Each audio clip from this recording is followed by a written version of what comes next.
The story begins not with a crime, but with silence.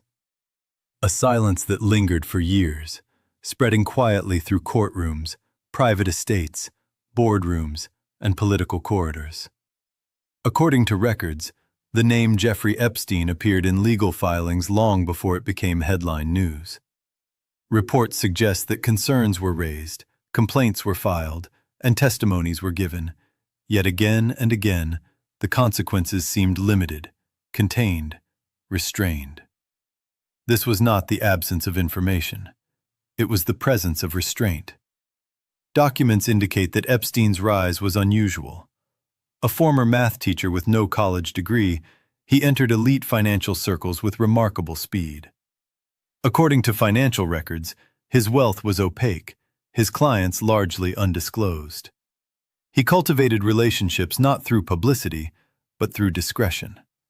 He was rarely photographed at work.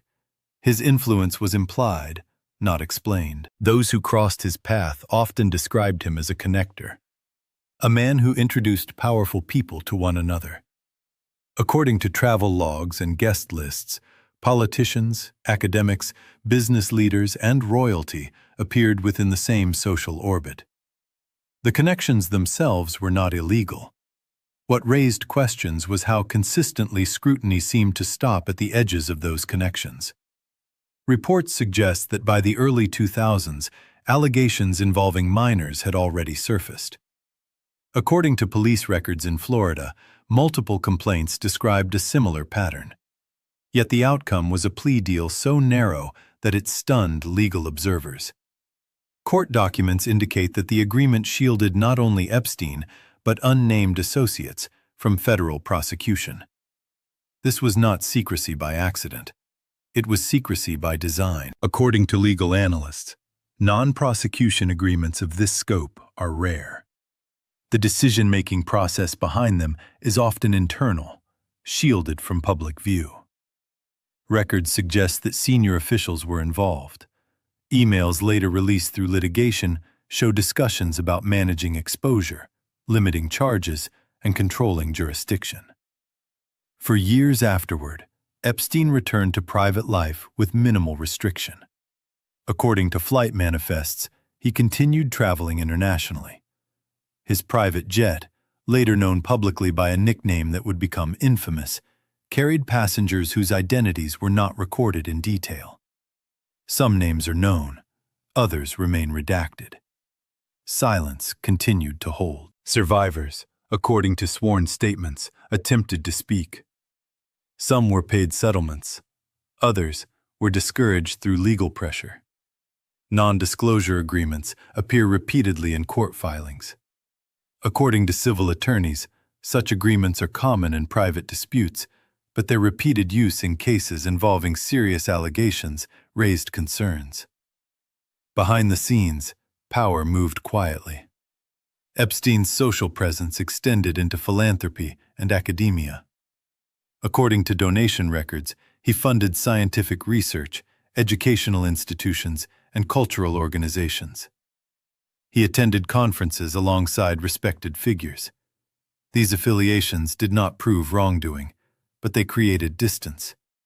Distance between accusation and consequence. Documents indicate that when journalists began investigating, resistance followed. Editors hesitated. Legal teams intervened. Stories were delayed or altered. According to former media employees, concerns over lawsuits and access played a role. Epstein himself rarely spoke publicly. His strategy, according to those who observed him, was to let others speak for him, or not speak at all. The pattern repeated across institutions. Law enforcement agencies exchanged information, but jurisdictional boundaries limited action. According to interagency correspondence, some investigations stalled because evidence crossed state or national lines. Others stalled for reasons not documented. In 2008, when Epstein was convicted on state charges, the sentence allowed him extensive freedom. According to jail records, he was permitted to leave custody for hours each day. The arrangement was later described as unusual. At the time, it drew little public attention. Years passed. Then, quietly at first, the silence fractured. In 2018 and 2019, investigative reporting brought new documents to light. Survivors spoke publicly. Old court records were re-examined. According to legal filings, civil cases reopened. Epstein was arrested on federal charges, facing accusations of sex trafficking. The arrest was sudden. The system that had once constrained exposure now allowed it. According to jail records, Epstein was placed in a federal detention facility. Within weeks, he was found dead in his cell. The official ruling was suicide. The circumstances, however, immediately raised questions. Surveillance cameras malfunctioned. Guard procedures were reportedly not followed. According to internal reviews, multiple failures occurred simultaneously. The timing intensified scrutiny.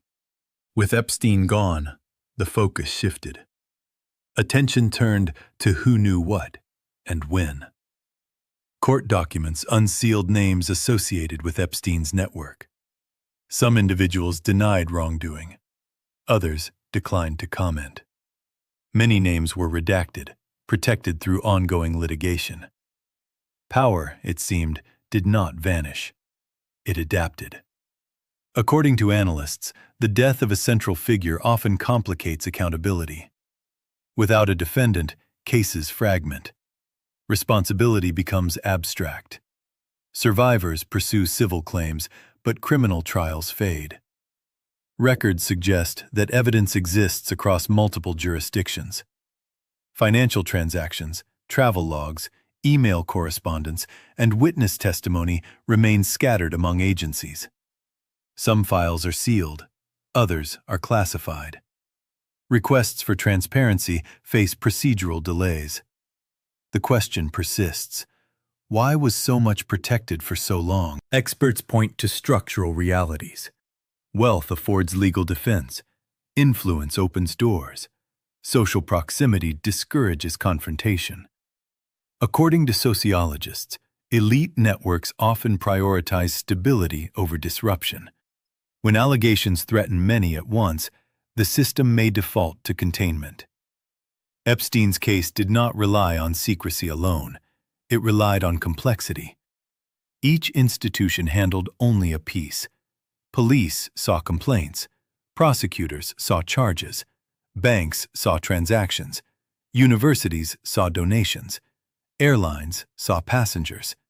No single entity saw everything. According to oversight experts, fragmentation creates blind spots where accountability dissolves. Yet documents indicate that warnings were present.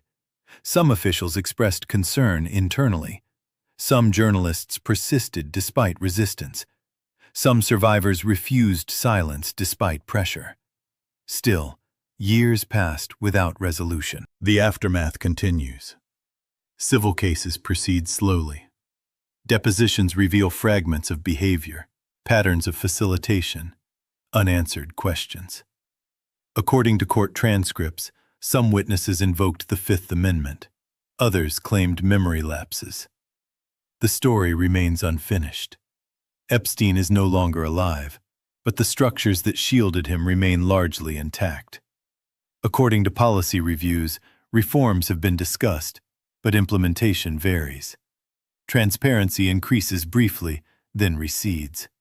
Silence, once broken, now echoes. What remains are records, flight logs, court filings, settlement agreements, emails, and testimonies that describe a system where power did not need to conspire openly. It only needed to hesitate. According to records, the full scope may never be known. Some documents may remain sealed indefinitely. Some participants may never be named. Some answers may fade with time. The question is not only what happened, but how it was allowed to continue. In the end, the Epstein files are less about one man than about the mechanisms that surrounded him. Mechanisms that protected reputations, minimized exposure, and managed truth. Power does not always silence through force. Sometimes It simply waits. And the silence holds.